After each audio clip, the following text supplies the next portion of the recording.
نبوت کے 14ویں برس محرم کا مہینہ داخل ہوا تو ہجرت کی اجازت ہوگی. تو صحابہ نے اکا دکا مال اہل نکلنا شروع کیا. تو جب ایک اچھی تعداد نکل گئی تو پھر قریش کو فکر ہوا کہ یہ وہاں جمع ہو رہے ہیں. تو انہوں نے مشورہ کیا کہ کچھ کرنا چاہیے. تو شیطان بھی انسانی شکل میں آ گیا اور مشورے ہو رہے ہیں اس کو قید کر دو. تو وہ شیطان اس کو کاٹ دیتا کہ قید کرو گے تو اس کی قوم ہے، قبیلہ ہے، چھڑا لیں گے. کہ اس کو مکہ بدر کر دو، مکہ سے نکال دو. کہ مکہ سے نکالو گے جس جگہ جائے گا وہاں اس کی قوت اکٹھی ہو جائے گی، پھر تمہارے خلاف ہو جائیں گے. ابو جہل نے کہا ہر قبیلے کا ایک آدمی لو اور اس کے گھر کا گھیرا ڈالو اور جب نکلے اسے قتل کر دو. یہ ابو جہل نے کہا. تو شیطان نے کہا یہ ہے اصل رائے، کیونکہ سارے قبائل کا تو وہ بنو ہاشم مقابلہ نہیں کر سکیں گے، تو لہذا دیت پہ خود بخود بات ختم ہو جائے گی. تو جبریل نے آ کر یہ بات اللہ کے محبوب صلی اللہ تعالی علیہ وسلم کو بتائی اور فرمایا کہ اب آپ نکلیں. یہ دنیا کو اللہ نے اسباب کے ساتھ چلایا ہے. اتنے بڑی محبوب ہستی کو بھی اس کا پابند بنایا. براق تو اظہار قدرت تھا، اظہار ہیبت، طاقت. اس نے ایک پل میں اٹھا کے اور بیت المقدس پہنچا دیا. وہاں سے آگے براق بھی نہیں گیا، کن فیکون کے ساتھ ہی گئے. تو اب ذوف کا دور ہے. معجزہ نہیں ظاہر ہوا کہ جبریل آئیں اور اٹھا کے مدینے اتار دیں یا براق پہ بٹھائیں اور جا کے مدینے اتار دیں. معجزہ نہیں ہوا، کیونکہ امت کو سبق دینا ہے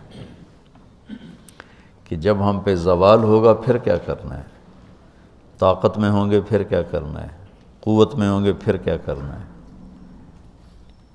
اجتماع قلوب ہوگا تو پھر کیا کرنا ہے، انتشار ہوگا تو پھر کیا کرنا ہے.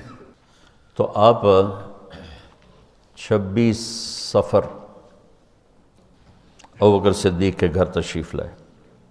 محرم گزر گیا، 26 صفر تھا اور کہا کہ ہجرت کا امر آ چکا ہے. دوپہر تھی شدید. ابوبکر رہتے تھے جو بڑا ہوٹل نہیں بنا، بڑا ہوٹل لمبا چوڑا، اس کے پیچھے جو محلہ تھا یہاں تھا ابوبکر. وہ جب یہ سب کچھ نہیں تھا تو اس وقت مکے کے دوستوں نے بتایا بھئی یہاں صدیق کا گھر تھا، یہاں اللہ کے نبی کا، حضرت خدیجہ کا، سارا بتایا تھا. ادھر رات کو یہ سارے لوگ اکٹھے ہوئے اور انہیں گھر کا گھیرا ڈال لیا. گرمیاں تھیں، ستمبر کا مہینہ تھا. تو آپ نے حضرت علی کو اپنی جگہ لٹایا باہر، چادر اوپر لے کے لیٹ گئے. آپ ان کو بیچ میں سے چیر کے نکل گئے. وَجَعَلْنَا مِن بَيْنِ أَيْدِيهِمْ سَدًّا وَمِن خَلْفِهِمْ سَدًّا فَأَغْشَيْنَاهُمْ فَهُمْ لَا يُبْصِرُونَ. تو شیطان نے شور مچایا، نکل گیا. ایک لمحے کے لیے وہ اندھے ہو گئے. پھر ایسے دیکھا تو سویا ہوا ہے. ایسے ہی کسی نے آواز لگائی اور کمبخت ایمان سے خالی تھے. اور معاشرت اس وقت بھی ایسی تھی کہ گھر گھس کے قتل نہیں کرتے تھے. یہ ان کے اصول تھے کہ کسی کو گھر کے اندر جا کے قتل نہیں کرنا کہ عورتیں خوف زدہ نہ ہوں، بچے خوف زدہ نہ ہوں. انتظار کرتے رہے. جب صبح ہوئی تو حضرت علی اٹھے. اچھا انہوں نے کیا کیا، انہوں نے کہا پتھر مارو دیکھو کیا کرتا ہے، شاید کپڑا ہٹائے چہرے سے تو پتھر مارے. تو حضرت علی کو پتھر لے کر ہائے کرے آئے، لیکن چہرہ سے کپڑا نہیں ہٹایا۔ صبح ہوئی تو اٹھے تو انہوں نے پکڑ کے پٹائی شروع کر دی، کدھر ہے محمد کا؟ مجھے کیا خبر، تم باہر تھے میں اندر تھا، مجھے کیا خبر؟ تو پھر وہ کہنے لگے ہمیں شک تو رات کو ہی پڑ گیا تھا، اس لیے کہ اسے جتنے بھی پتھر پڑتے تھے کبھی ہائے نہیں کرتا تھا، اور تیری جو ہائے تھی نا وہ رات کو شک میں پڑ گئے تھے کہ یہ وہ نہیں ہے، لیکن بس ہم دھوکہ کھا گئے۔ تو آپ وہاں سے نکلے تو یہ 27 کی رات تھی، 27 صفر، اور ستمبر کا مہینہ تھا، تو 622 عیسوی تھی۔ تو ادھر ہے مدینہ اور ادھر ہے جبل ثور۔ تو ابو بکر نے عرض کی میں نے ایک غار ڈھونڈ رکھا ہے، پہلے وہاں چلتے ہیں، تو جب ہماری تلاش ذرا رک جائے گی پھر ہم نکلیں گے۔ تو اللہ کے نبی پنجوں کے بل چل رہے تھے، پنجوں کے بل، پنجوں کے بل اس لیے چل رہے تھے کہ پاؤں کا نشان دیکھ کر کھوجی پیچھے نہ پہنچ جائے۔ یہ ایک علم تھا جو اب مٹ گیا ہے، چونکہ سڑکیں پکی ہو گئیں تو چور کا نشان ختم ہو جاتا ہے۔ جب سڑکیں کچی ہوتی تھیں تو اس کے قدموں کو کھوجی پہچانتا ہوا چلتا چلتا چلتا اس کے گھر پہنچ جاتا تھا، چاہے وہ 100 میل ہوتا تھا۔ تو یہ کوئی مکہ سے غار ثور 3 میل تھا، تو آپ ایسے جا رہے تھے ایسے۔ ابو بکر کبھی آپ کے آگے چلتے کبھی پیچھے چلتے، کبھی آگے چلتے کبھی پیچھے چلتے۔ تو آپ نے پوچھا یہ کیا کرتے؟ کبھی آگے کبھی پیچھے۔ تو کہنے لگے اخاف الرصد فامشی امامک، اخاف الطلب فامشی خلفک۔ جب مجھے یہ خیال آتا ہے کہ کوئی آگے چھپا ہوا حملہ آور حملہ نہ کر دے دشمن تو میں آگے ہو جاتا ہوں، جب مجھے خیال آتا ہے پیچھے سے کوئی پہنچ نہ جائے تو میں پیچھے ہو جاتا ہوں، اس طرح۔ تو آپ نے بہت شکریہ ادا کیا ان کا۔ جب پہاڑ پہ چڑھنے کا وقت آیا تو آپ کی انگلیاں زخمی ہو گئی تھیں ایسے چلتے چلتے۔ کس قدر نبی اسباب کی رعایت کر رہے ہیں، اسباب کی رعایت کتنی ضروری ہے۔ تو ابو بکر نے آپ کو کندھے پہ بٹھایا اپنی کمر پہ، اور غار جبل ثور ایسے سیدھا پہاڑ ہے ایسے، میری آج تک ہمت نہیں ہوئی چڑھنے کی، حالانکہ کتنے سالوں سے اللہ لے جا رہا۔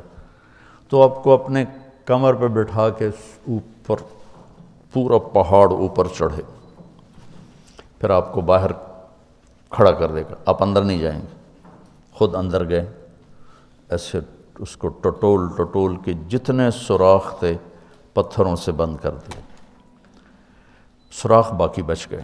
تو اپنی پگڑی اتاری، پھاڑ پھاڑ کے سوراخ بند کی، پھر سوراخ باقی تھے، کرتا اتارا اور پھاڑ پھاڑ کے سوراخ بند کیے، ایک باقی رہ گیا جس میں وہ سانپ تھا۔ علماء نے لکھا ہے کہ وہ سانپ جو ڈس رہا تھا، ایک تو سانپ اپنی فطرت سے ڈستا ہے نا، علماء نے لکھا ہے وہ اس لیے ڈس رہا تھا کہ وہ راستہ مانگ رہا تھا دیدار نبوت کے لیے۔ یہ کئی علماء نے یہ لکھا ہے کہ وہ اپنی فطرت سے نہیں، احتجاج کر رہا تھا کہ میں نے راہ دے، میں بھی دیدار کروں، میں بھی دیکھنا چاہتا۔ یہ تھا۔ تو کہا یا رسول اللہ آئیے۔ جب آپ اندر تشریف لائے تو اندھیرا تھا، پتہ نہیں چلا، تھوڑی سی روشنی ہوئی تو دیکھا ابو بکر کا نہ کرتا تھا نہ عمامہ۔ تو آپ نے پوچھا تیرا کرتا کدھر ہے، تیری پگڑی کدھر ہے؟ تو انہوں نے اشارہ کیا کہ یہ سارے سوراخ تھے۔ تو اللہ کے نبی کی آنکھیں چھلک پڑیں، اور آپ نے ایک دم بے ساختہ کہا یا اللہ میں ابو بکر سے راضی ہوں، تو بھی اس سے راضی ہو جا اور اسے جنت میں میرا ساتھی بنا دے۔ تو اسی وقت جبریل اترے اور آ کر کہا یا رسول اللہ، اللہ تعالیٰ خوشخبری دے رہے ہیں کہ وہ آپ کے ساتھی سے راضی ہو چکے ہیں اور جنت میں یہ آپ کے ساتھی بھی ہیں۔ یہ خوشخبری ہے کہ یہ جنت میں آپ کے ساتھی ہیں۔ تو انہوں نے قریش نے کھوجی بلا لیا، تو انہوں نے وہ انگلیاں پکڑ لیں اور ان انگلیوں پہ چلتے چلتے چلتے جبل سور پہنچا دیا۔ تو اللہ نے ان کے آنے سے پہلے، غار کا دہانہ بڑا ہے، ایک بیل ہو گیا، اس کے بیچ میں مکڑیوں نے جالے پھیلا دیے، ایک کبوتری نے تن کے رکھ کے انڈے دے دی، تو ان کے جانے سے پہلے 2 کام ہو چکے تھے۔ تو وہ کھوجی کیسا، حالانکہ پہاڑ پہ تو، کچی زمین پہ تو پورا پاؤں لگتا ہے، پہاڑ پہ تو ایسے ایک آدھ کوئی نشانی پڑتا ہوگا، تو کیسا علم تھا، ان کو لا کر اس نے دروازے پہ کھڑا کر دیا، کہا یہ اس سے آگے کوئی نہیں۔ تو ابی بن خلف کہنے لگا تیرا دماغ خراب، یہ جالا محمد کی پیدائش سے بھی پہلے کا بنا ہوا ہے، اور تو کہتا ہے ادھر گھس گئے، بے وقوف کہاں لے کے آ گیا؟ اب ابو بکر ڈر رہے تھے کہ یا رسول اللہ اب کیا ہوگا؟ تو آپ نے کہا ما ظنک باثنین اللہ ثالثہما، جن کا اللہ ساتھی ہو ان کو کیا پریشانی؟ تو امیہ بن خلف نے وہیں دروازے غار کے منہ پہ بیٹھ کے اندر منہ کر کے پیشاب کیا، اب دونوں سامنے بیٹھے تھے۔ تو آپ نے مسکراتے ہوئے فرمایا دیکھو اگر یہ ہمیں دیکھ سکتے تو یہ یہاں بیٹھ کے پیشاب کرتا، تو انہوں نے آرام سے وہاں پیشاب کیا، وہ سامنے بیٹھے ہوئے تھے دونوں۔ اللہ نے بیچ میں پردہ ڈال دی۔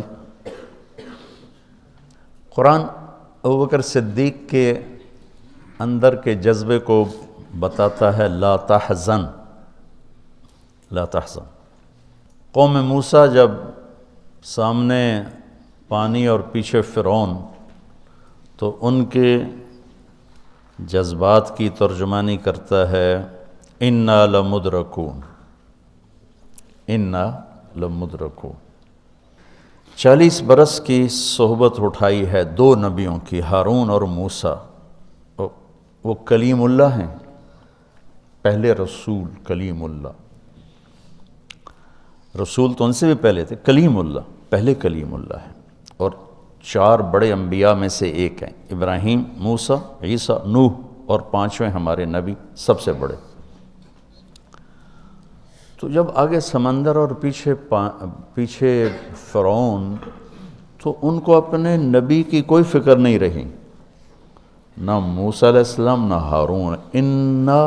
انا میں غور کرو، اور لام پہ غور کرو، ایک انا اور لام، اس کا ترجمہ میں یوں کیا کرتا ہوں کہ کہنے لگے موسیٰ تو نے مروا کے ہی چھوڑا ہمیں، آپ کا کیا بنے گا، اب کیا ہوگا، آپ کی جانوں کو خطرہ ہے، ہم مارے گئے، ہم پکڑے گئے۔ تو آگے موسیٰ علیہ السلام نے اتنی شدت سے کہا کلا، کلا کا ترجمہ میں یوں کیا کرتا ہوں کہ ہو تسی اسے لیک کہ یا تسی پانی ڈوب جاؤ یا تو فرعون لتر مارے، لیکن ان معی ربی، میرا رب میرے ساتھ ہے، مجھے بچائے گا تو میری تو فعل تم بھی بچو گے۔ تو انا لمدرکون ان کے ذہن کی عکاسی کرتا ہے، پستی ذہن کہ صرف اپنی پڑ گئی، اور لا تحزن عکاسی کرتا ہے کہ ابراہیم، ابوبکر اپنی جان کا اگر خوف ہوتا تو لفظ آتا لا تخف، انہیں غم لگ گیا اپنے نبی کا کہ اب میرے نبی کا کیا ہوگا۔ تو حزن اپنے لیے نہیں، اپنے دوسرے کے لیے، آپ کی اب آپ کا کیا بنا، اب میرے نبی کا کیا بنے گا، اس کیفیت کے لیے قرآن نے اس میں عظمت صدیق ہے، لا تحزن، کہ انہیں اپنا کوئی فکر نہیں تھا، انہیں فکر پڑ گیا نبی کی۔